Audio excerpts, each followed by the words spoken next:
The world looks to California to answer the hard questions, for redemption, to introduce the unfamiliar, to be resilient.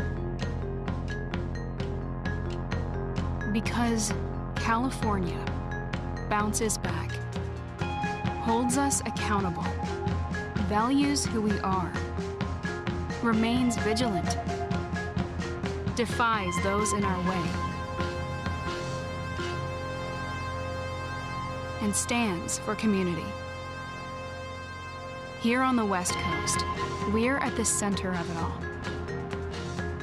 Los Angeles Times, the state of what's next.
welcome to this evening's Ideas Exchange.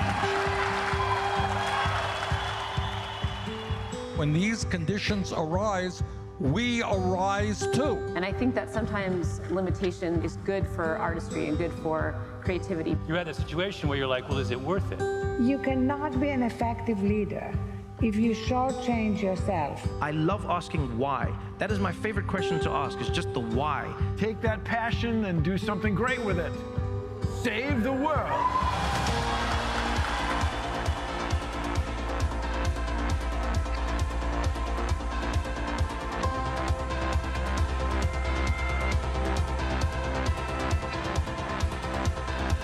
I don't have any more secrets. And that is a wonderful way to go through life.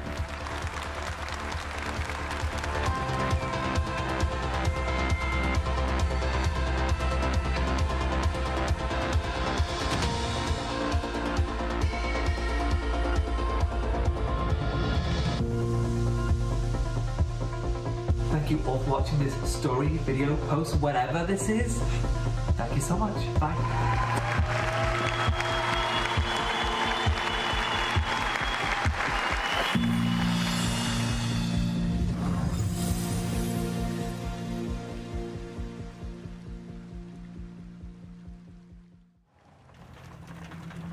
We have a tradition of breaking traditions.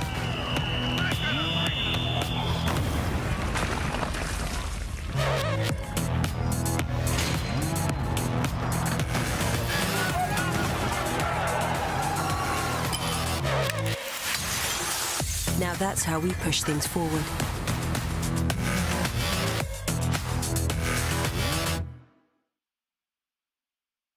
Hello, I'm Laurie Ochoa, Arts and Entertainment Editor at the Los Angeles Times, overseeing Sunday Calendar.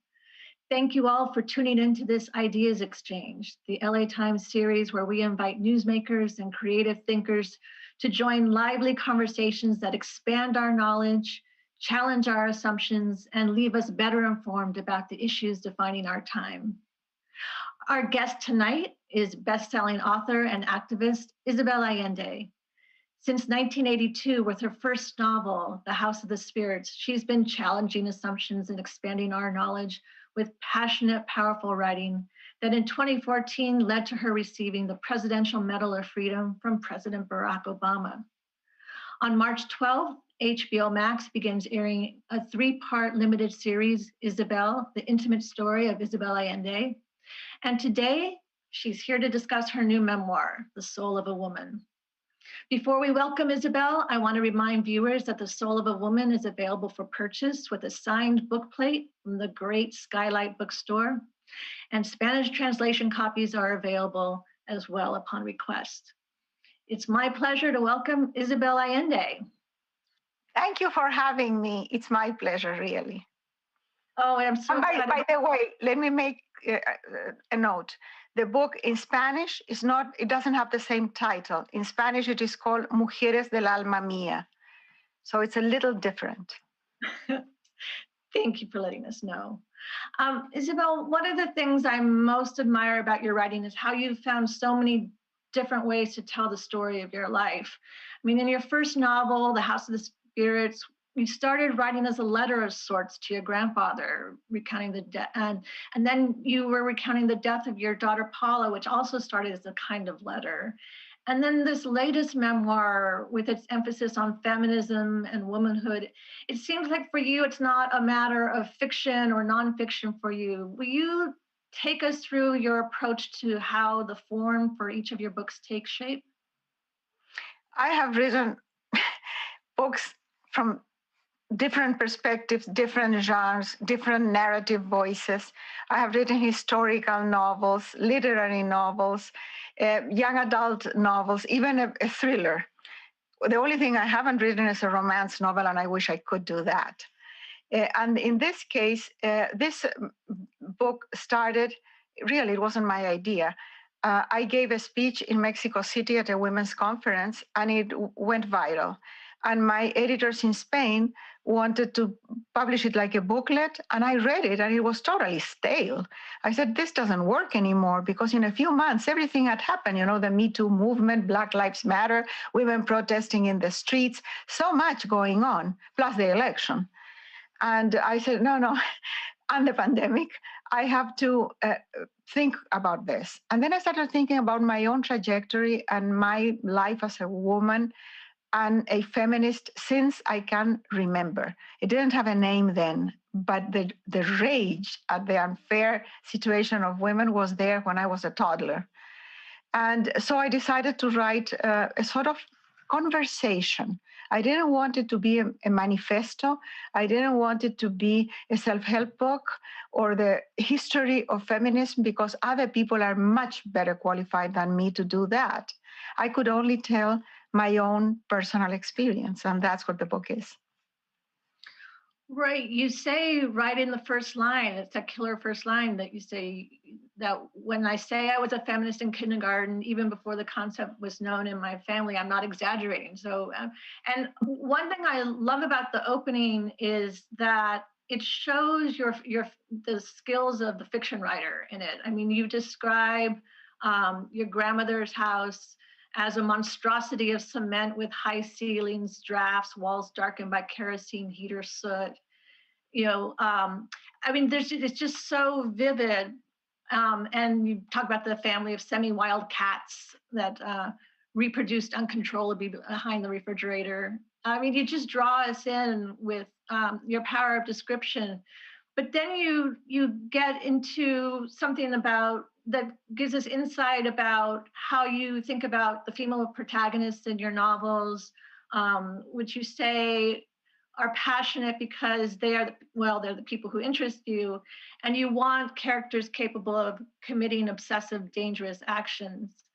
I guess it all seems to start with what you watched happening to your mother, and your father abandoned you and your brothers and your mother, and she annulled her marriage. Can you talk about how that experience formed you and made you want to become someone who wouldn't have to depend on other men?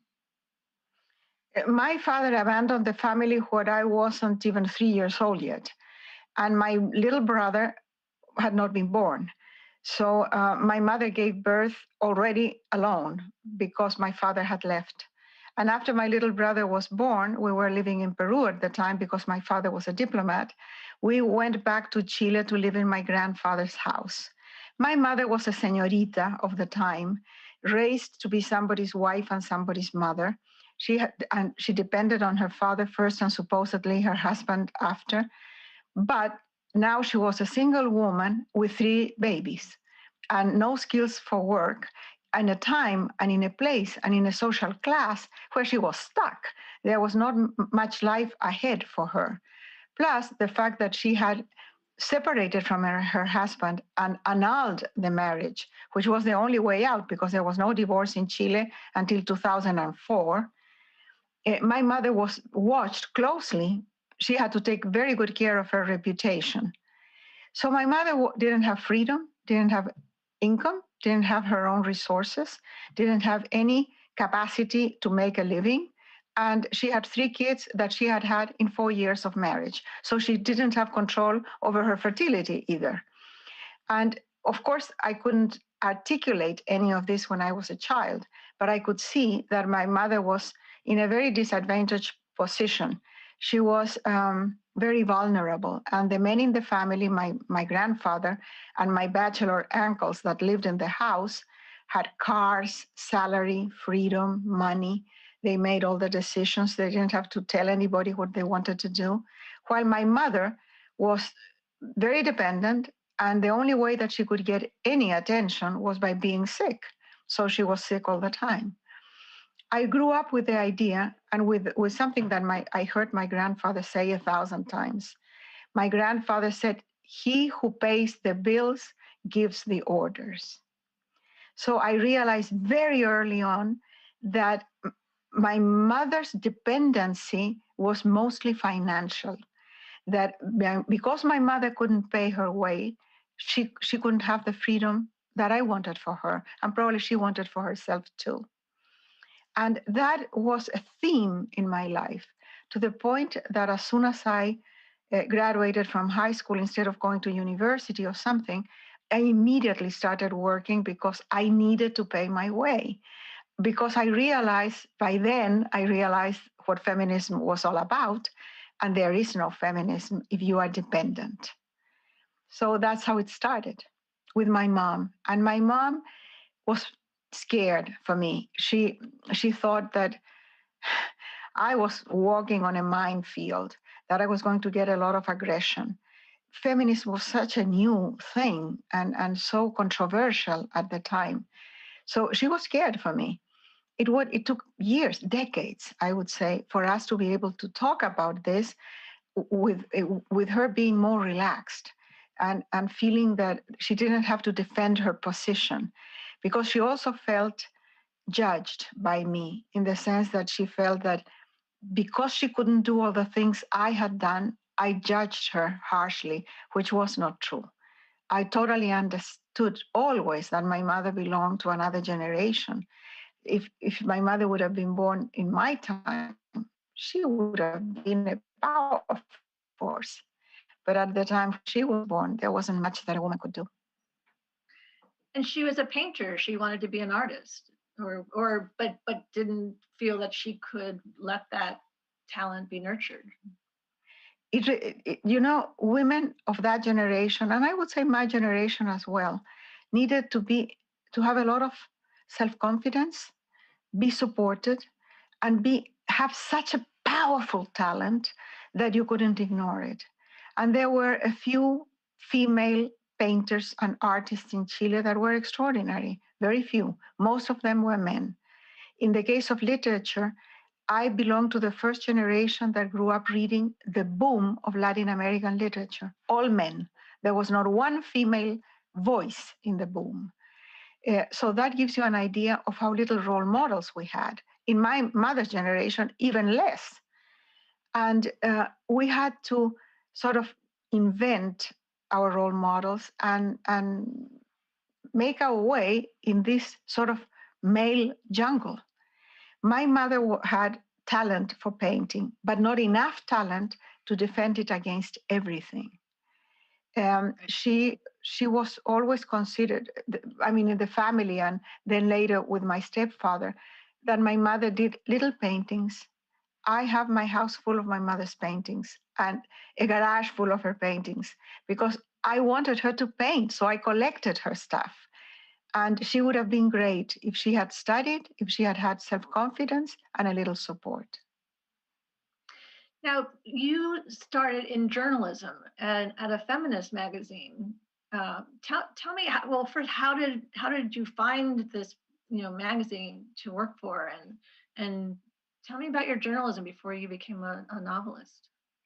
I was not a journalist. I didn't study journalism. I was a housewife. In that very particular moment, I had just given birth to my son, to Nicolas.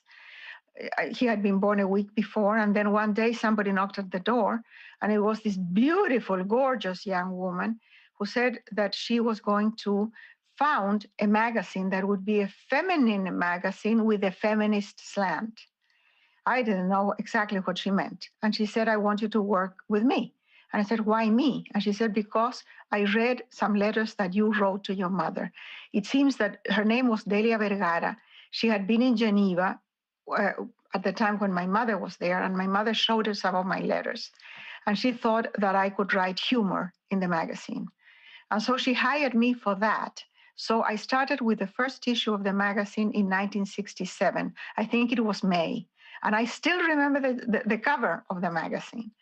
So I wrote an article there. And in the second issue or third issue, I wrote an interview to an unfaithful woman.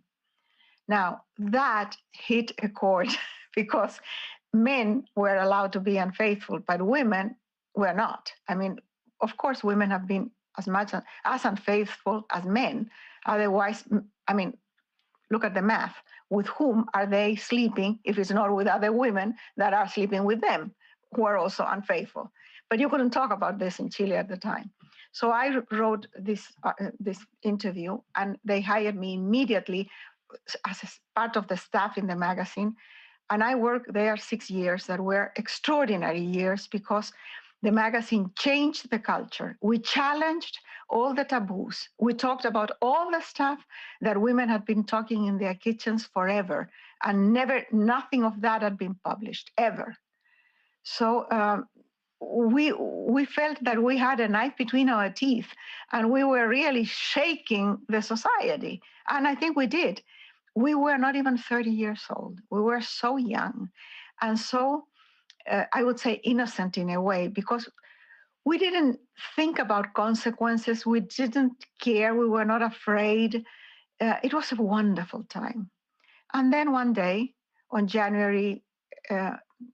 September 11th, 1973, we had a military coup, and everything ended in 24 hours. There is nothing more male chauvinistic and more patriarchal than the military. Well, maybe the church. And for 17 years, we were ruled by the military.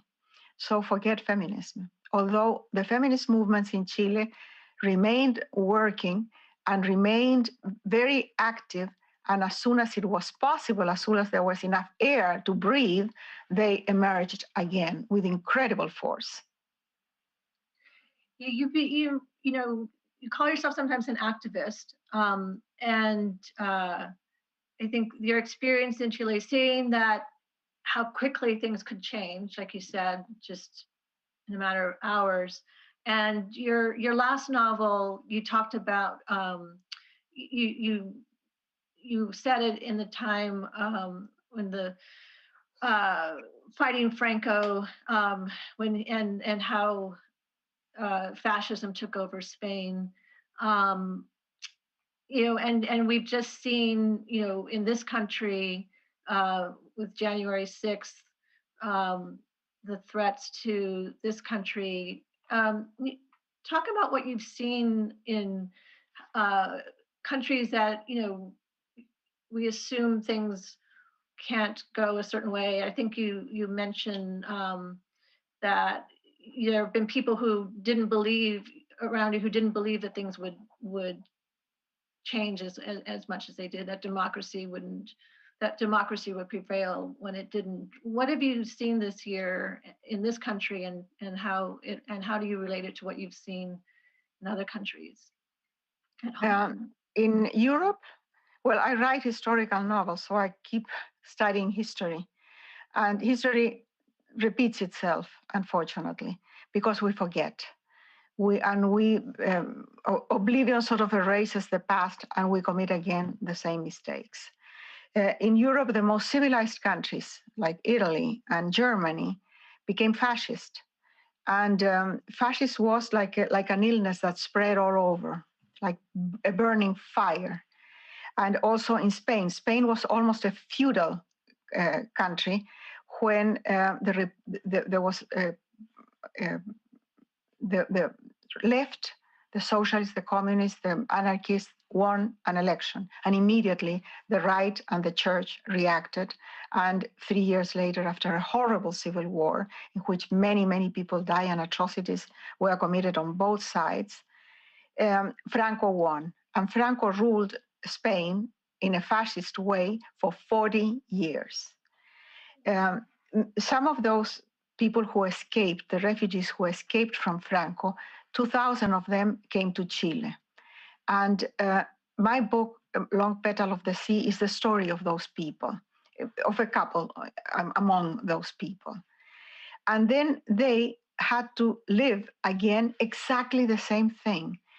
A leftist government, a coalition of parties of the left, won the election in Chile, and immediately the right, with the help of the CIA, started to sabotage the government, and they worked to defeat this socialist experiment in Chile. When they couldn't do that by sabotage, they provoked a military coup. And they provoked a military coup, and in 24 hours, we had a fascist government that lasted 17 years in Chile. So I know how these things can happen very quickly, not because they suddenly emerge, but because they have always been there. And when I came to the United States 30 something years ago, I said to my then husband, look, this country is potentially very fascist. We have to be careful. Democracy is frail. Democracy needs to be constantly supported, watched, and protected. In this country, why do I say that it potentially can be very fascist? Because it's racist, because there is inequality, because many people are not happy with what they have. And those people, many of them have guns. So it makes it even more dangerous than in places like Chile, where nobody can have guns. So the military took over, and that was that. There was no civil war in Chile because there was no opposition, really. Now, what happened on January 6th in the United States is a warning. It's a warning of what can happen. Democracy is still threatened. The people who attacked the Capitol are still there. They are not going anywhere. And they have not changed their ideas either, because they live in another reality. And that has not changed. So how do you defend democracy? First of all, having the awareness that that can happen, know that that can happen. And fortunately, in the United States, the institutions have been strong enough to oppose this wave of fascism that Trump unleashed. But it's still there. Right. You've said that you feel like a foreigner in Chile since it's changed so much, and that and then in this country too, even though you've been here so long, so it's a matter of trying to find home. It seems that since we are a nation of immigrants in this country, you're far from alone in that feeling. And with so much pushback, I mean, as you talk about the racism of the country and but the pushback against immigrants, and you've done work on the border with your foundation. What do you think can be done to open people's hearts more to the immigrant experience? Tell the stories. Change the narrative. The immigrants have been made scapegoats, especially in the last 4 years, where all the policies have been targeting the immigrants as if they were criminals. And this country is made of immigrants that have come from all over the world. It wouldn't exist without the immigrants. And we have to change the narrative. The media has a very important place here. And we need to listen to the stories. You know, when we talk about refugees and we say there are 80 million refugees in the world today, most of them women and children, that doesn't mean anything. It's a number. Until you know that a little boy, 3 years old, was found dead in a beach in Turkey, and his name was Alan Kurdi. And that day, his father lost another child and his wife in the inflatable boat in which they escaped from Syria. When you know the name of the kid, when you see his face, his little body on the sand, then you realize what it is, the refugee crisis. So listen to the stories. Let's record the stories. Let's publish them. Yes, and I think that it's interesting that you'd write also about how the violence, of the patriarchy is, I guess, is how you put it, and how rape is used as a weapon, and you talk about how your feminism emerged out of pushing back on the machismo culture. But my feminism was born and fed by the same issues that have fed feminism all over the world. It's not been different. I mean, male chauvinism exists everywhere. What is the patriarchy? The system in which we have lived for thousands of years. The patriarchy is a system that gives dominance to the male gender over women, nature, other species, and other men as well. And what is feminism? It's an uprising against the patriarchy, against that system. It's not a war against men, because we need men. We need, especially the young men, the old guys, well, we have to wait until they die off. But the young ones can be our allies. We need them. So this is not a war against men. It is a struggle to defeat a system that has ruined the planet and made life for so many people miserable. So that needs to be dismantled and replaced by a system, a management of the world in which men and women in equal numbers have the control of power, in which feminine and masculine values have the same weight in the society.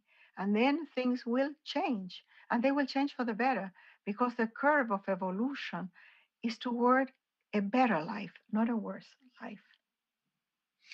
Yeah, and I think when you say tell the stories, I think that you tell the stories of a lot of strong women. Talk about some of your favorite characters and how they've persevered and pushed against these forces you talk about. Well, the people who inspire me the most are the people that we work with in my foundation. My foundation's mission is to invest in the power of women and girls. And we try to work with the people who are at high risk, the most vulnerable. For example, women and children at the border who are in refugee camps waiting to be accepted or at least heard in the United States after escaping Central America, where they are fighting for their lives. So those people who have gone through hell, they have suffered things that you can't even imagine. They have lost everything. They have lost even their country. Some of them have lost even their children. And yet these women get back on their feet. They keep on living.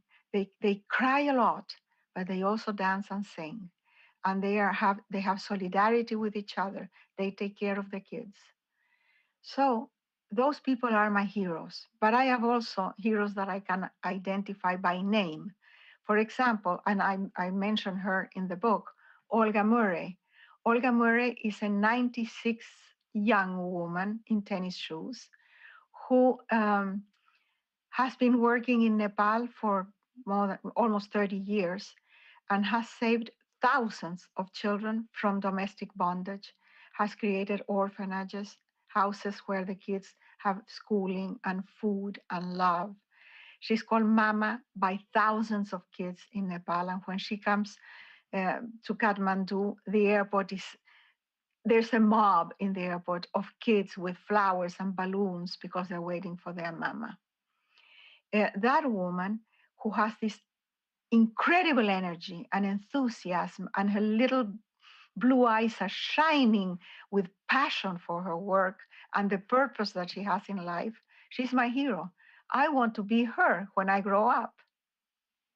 Yeah, well, and you made your own foundation, I guess, out of the money you made from telling the story of your daughter Paula. I guess that was the seed money for the foundation. I wrote a book called Paula, and I didn't want to touch any income that would come from that book. So I put it all aside in another account. And that was the seed for the foundation. But since then, and this was 26 years ago, 28 years ago, since then, of course, the foundation is fed with all my books and all my work. Yeah. You say you also get support from what you call Sisters of Perpetual Disorder, a kind of prayer group that never prays, really. But tell me about that. You know, when I brought my daughter in a coma all the way from Madrid. That was possible before 9/11. I brought her in a commercial United flight with a nurse in a stretcher. And I took care of her at home. And then at some point, the doctors that had been testing her had the family in a meeting, and they told us that Paula was in a vegetative state, that there was absolutely no way that she would ever wake up, and that there was no hope at all. And in my despair, I drove the car with the idea of going back home, and there was a traffic jam because there was an accident. And I had to turn around, and I ended up in a bookstore in Book Passage here in Marin County. And I was a mess. I've been crying. I was a total mess. And I went to have a cup of tea there, and a woman came over, and she said, "Hello, my name is Jean Shinoda Boland, and I have heard of what's happening to you and about your daughter." And she gave me a book that she had written, and she invited me to pray. And I'm not a religious person at all. So I sort of tried to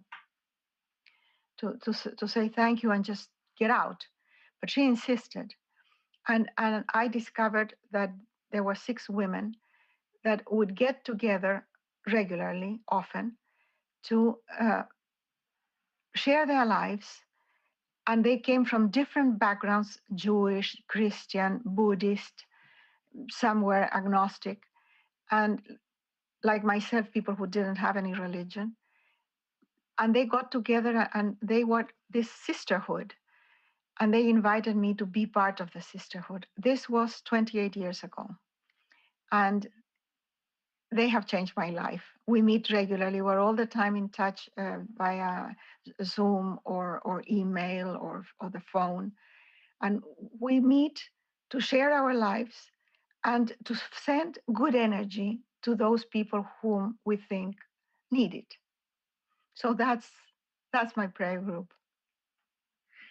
You also write that, you found love at 74, and and you're a very passionate person. Tell of the story of Roger and how that happened. Well, I was married for 28 years to a guy called Willie. And then there was a point when the marriage ended we fell out of love, I suppose. And I was 72, and I said, okay, we have to separate, we have to divorce. And everybody said, are you crazy at your age? Why would you divorce after 28 years with this guy? And I said, it takes more courage to stay in a bad relationship than to leave. And it was easier for me to leave. But I didn't ever imagine that I would have another partner, because I thought at that age, it's impossible. Try to get in Match.com at that age. And old men want women who are 30 years younger. What are they thinking? They are these ugly men who haven't even taken care of themselves, and they think they are entitled to young women. That's funny. Sorry. So I thought, no, there's no way that I will ever have another companion, but that's fine. I bought a very small house with only 1 bedroom, and I moved in with my dog. But then Willie died, and I inherited his dog. So now I have 2 dogs. And then I started getting emails every morning and every evening by a man who had heard me on NPR in New York. He was a widower and a lawyer. And he emailed me for 5 months. So stubborn, so persistent, that finally, when I went to New York for a conference, I said, okay, I'm going to meet this guy. So he invited me out for lunch. And after the first course, I said, look, what are your intentions? Because I'm 74 years old, I don't have any time to waste. Well, he choked on the ravioli, but he didn't escape. So 3 days later, he said that he wanted to marry me. And I said, forget it. No way, no marriage. But we can be lovers. If you are willing to come to California for the weekend, we can do that. So he came for the weekend several times that year until it was just too much work. And he sold his house, gave away everything he had, and moved to my house with 2 bikes and his clothes, which were very dated, and they were promptly discarded. And we've been living together ever since, and eventually we got married. And one of the reasons why we got married is he's a very formal guy, fortunately, very progressive intellectually and politically, but very formal socially. And one of his granddaughters, who was 7 years old, went to the school librarian and said, "Do you know Isabel Allende?" And the librarian said, yeah, we have several of her books here. And then there was this pause. And Anna said, "Well, she's sleeping with my grandfather." so, so Roger decided that it was time to get married because it was a bad example for the grandchildren. And we did. And we got married, and immediately the pandemic happened. So this has been an extended honeymoon for a year. And actually, it's working pretty well. Yeah, yeah. You also talk about ageism, that people kind of shouldn't be ignoring. There shouldn't be an expiration date, and for women or men actually, but especially for women. Talk about what you're thinking about in that. Laurie, that is a feminist issue that should be in the forefront of feminism today, because women are living 30 years more than their grandmothers. And they are, at least in this part of the world, they are aging with better health than they had before, many of them with enough resources, much better education, and interconnected. It's a powerful, powerful force that we are not using properly.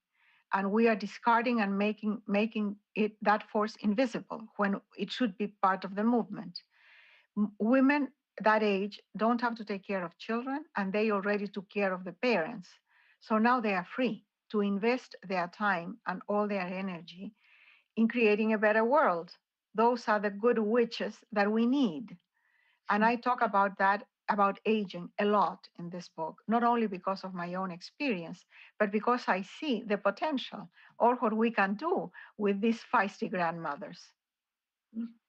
I like how you say that you see death almost as a friend, not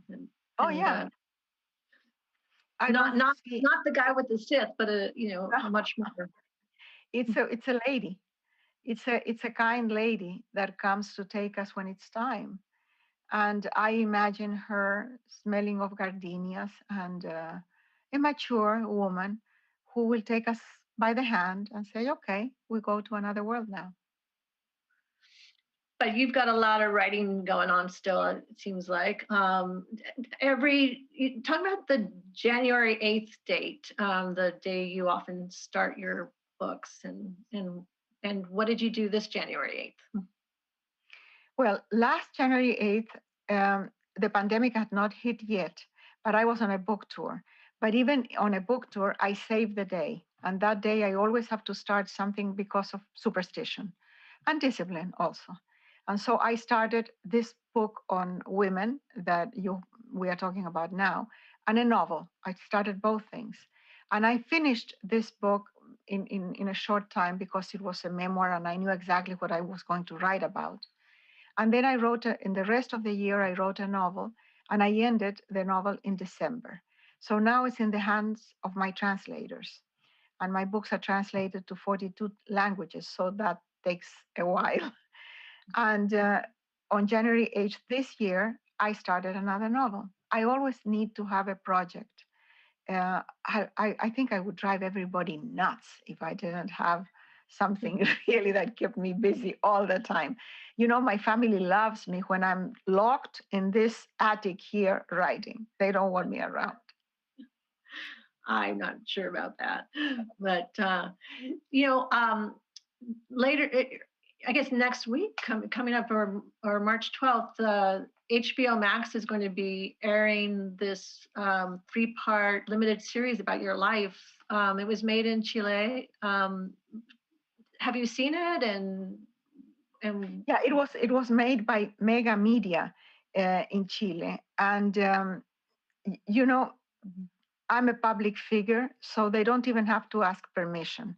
They can just do it. But they were kind enough to tell me about the project, and even they showed me some of the script in the first drafts of the scripts.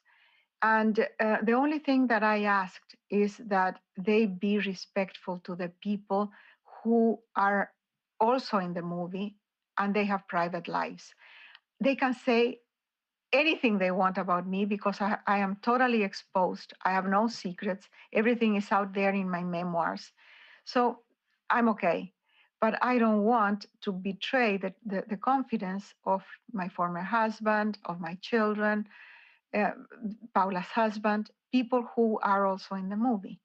And I saw the series on my screen, on my computer. So I didn't see it on the big screen. And it starts with my daughter in the hospital in Madrid. And that scene already broke my heart. So I had to stop. I was watching it with my son. We were both crying so much that we had to stop. And then we said, okay, we have to watch it. We have to watch it. And we did. And it is very respectful. I'm glad that they did something so kindly. You know, the actress that represents me is a beautiful woman that I wish any time in my life I would have looked like that. But what is interesting is that they have copied from photographs. They came to the archives in our office, and they copied from the photographs the clothes exactly in each time, in each period, the hairstyle. There is a necklace that my friend Tabra, a wonderful jeweler, made for me, which is unique. Each piece is different. They copied it exactly, and it's in the movie. Amazing. So it was a very well done job. How different was it? You know, you've described in other books the experience of seeing The House of the Spirits become a movie, you know, with Meryl Streep and Jeremy Irons and Antonio Banderas. And, you know, you talk about how at one point before it was still in production, you know, the film started to get pushback because of its casting, because there were so many white actors. And you know, and then we've seen a lot of discussion about casting and representation in Hollywood, you know, the past few years. I mean, tell me what it was like seeing your novel up on the screen, and if your thinking has evolved about casting choices since that period. The movie The House of the Spirits was was released in 1995. At that time, you couldn't have a successful international commercial movie if it was not in English. People were not used to read subtitles as they are today. And without a well-known cast, you wouldn't have a commercial success. So they were, for the producers, it was very important to get these names: Jeremy Irons, Meryl Streep, Glenn Close, and so forth, Vanessa Redgrave. And it had to be in English. And they tried to film it in South America, and it was a disaster at the time. So they moved the production.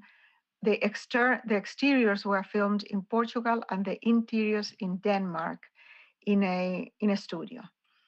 I think that at the time the movie was excellent, but it had the pushback even before it was released, because the Latinos and Black actors complained that they were not given a chance in stories that, in this case, were Latin American stories. That has changed completely. So now you can have a film in Mayan or Quechua with subtitles, and people understand. You can watch a movie in Chinese, and it's fine. You don't need the big stars. You just need good actors. So the audience has become much more sophisticated, and the industry has changed a lot. So now there is this idea of doing a mini series with the House of the Spirits, probably 8 or 10 episodes. And the idea is to film it in Latin America with Latin American directors in Spanish and English. Fantastic, fantastic. I'll ask you one more question before we go to audience questions. You cite the psychiatrist and author Gerald Jampolsky about how age should not limit our energy or creativity or our willingness to participate in the world. And talk about what the advice you seem to have taken from about letting go of negativity. Well, first, there is, of course, the mental attitude of how you want to live your life. If you want to live your life in negative or positive, but also health is important. Sometimes we are in a very dark space because our health is very bad and we don't have the resources. So if we have enough resources to have a decent life and we have health insurance and relatively good health, we should be able to have a very good old age, which is not always the case, unfortunately. Society is not prepared for this wave of old people that are living longer and longer. Now, in my case, I have everything. I have good insurance, good genes, good health, love, and a purpose. Having a purpose is really important. When I mentioned Olga Murray, why is this 96-year-old woman eternally young? Because she has a very clear purpose in her life and passion for it. She did not retire from the world. She's in the world. And if we have the energy, let's remain in the world and make space for us. Use your elbows and make space for us. We are old, but we are here. And we can be very useful. And we have a lot to bring to the table. I like that, using your elbows. I could keep asking you questions, but we do have some audience questions that I should ask you. First one is from Alexandra, who asks, have you been back in Chile? And how do you see it with the new feminist movement? Do you think there was a change from when you were living there? I have not lived in Chile for 40 years, but I go all the time. And I follow everything that happens in Chile. Until recently, when my parents were alive, I would go several times a year.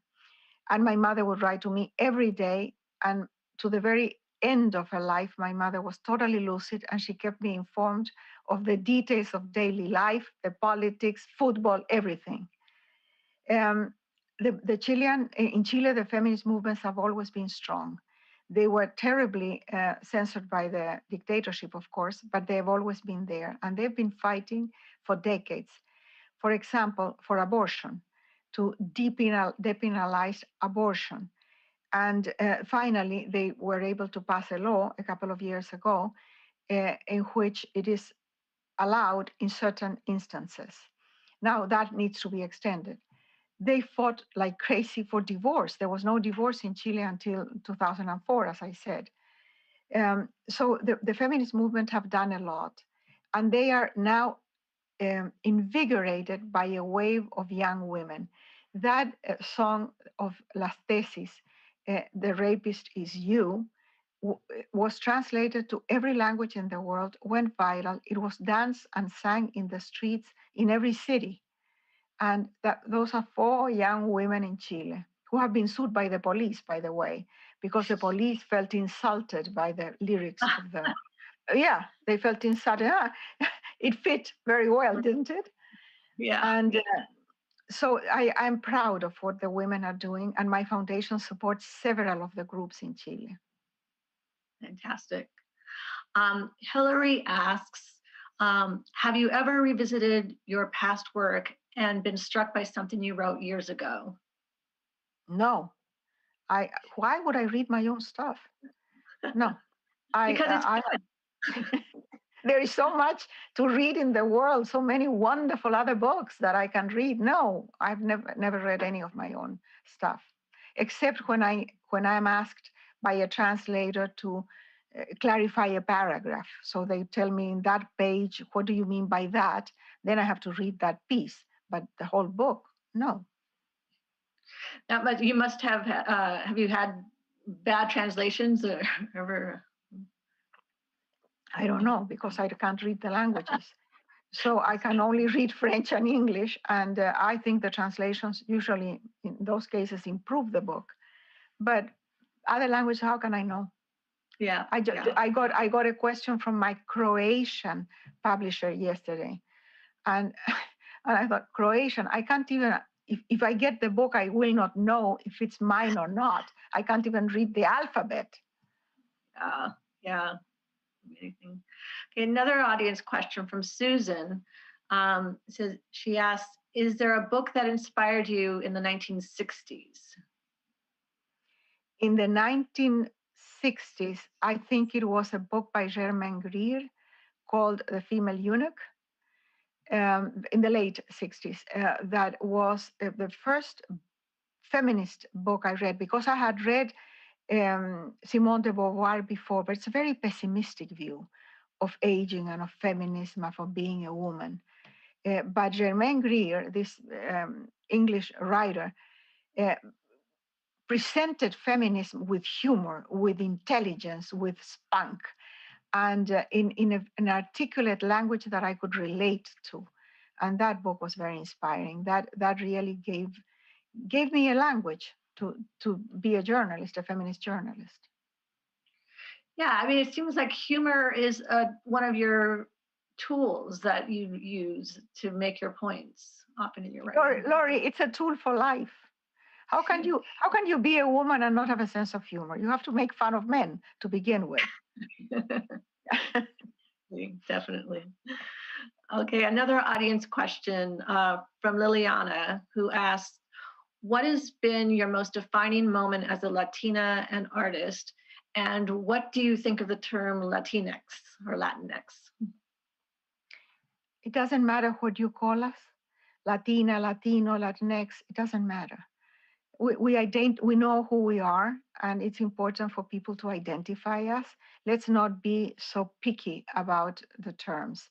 It's like many people who say, I don't call myself a feminist, because feminist might not be a sexy word. It doesn't matter. Call yourself whatever you want. Just do the work.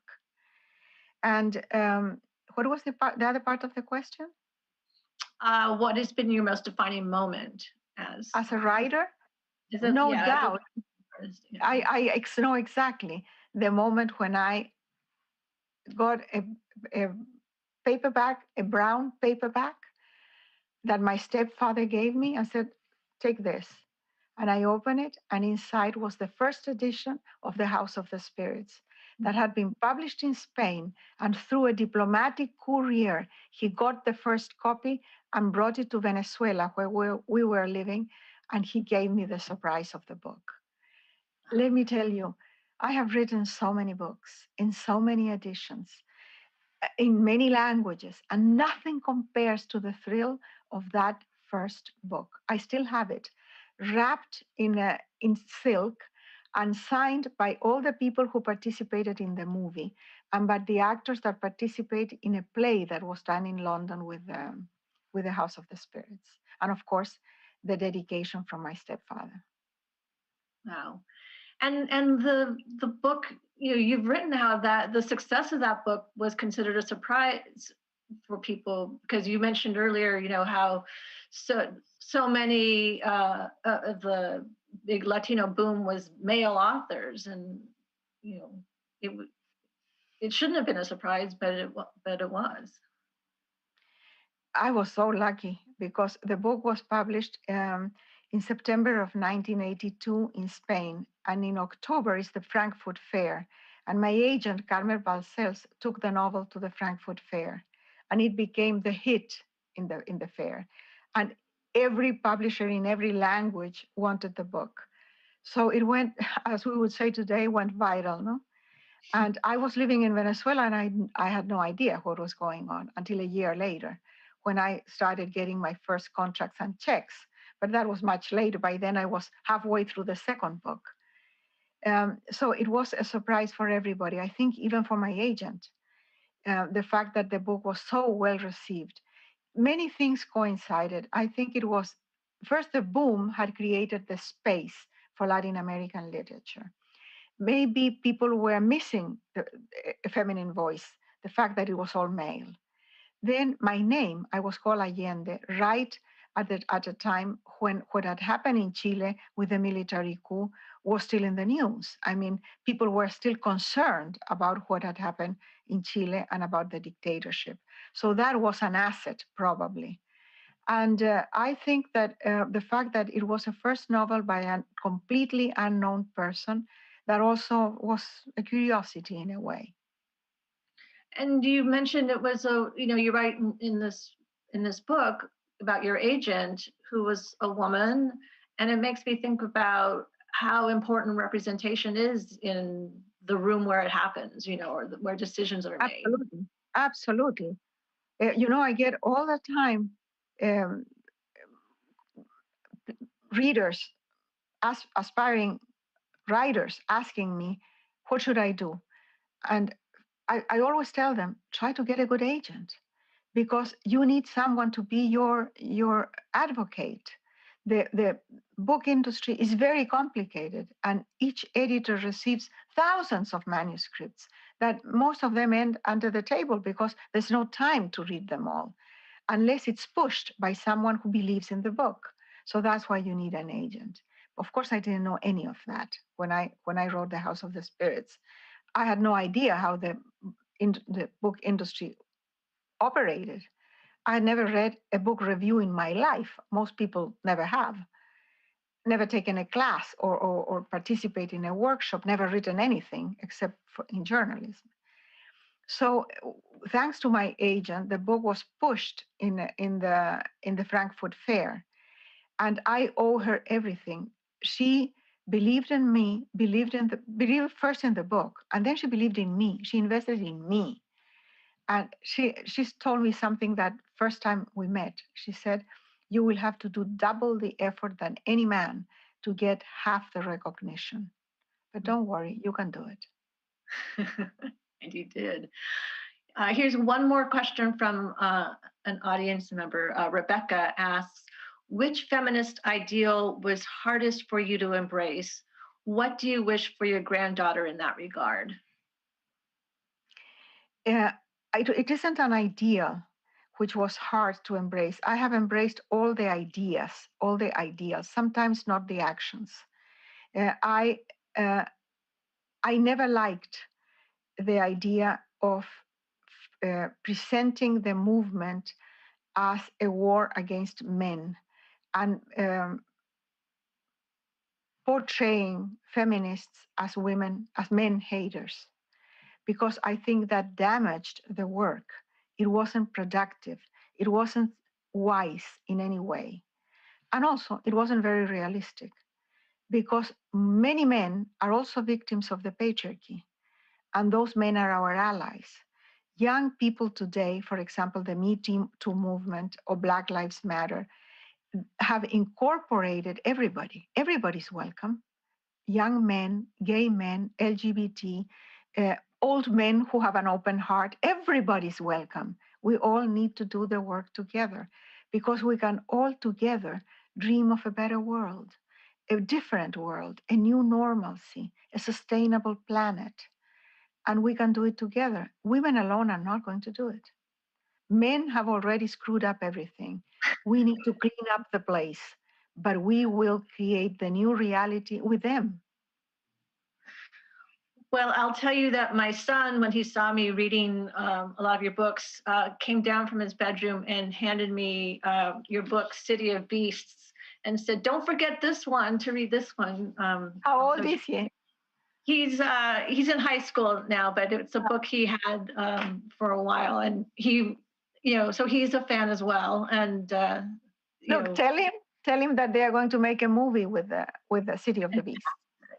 Fantastic. He doesn't have to read the book. Wait for the movie. Oh, he's already read it. So you're getting to the young guys too. Isabel, I can't believe the time has already gone so fast.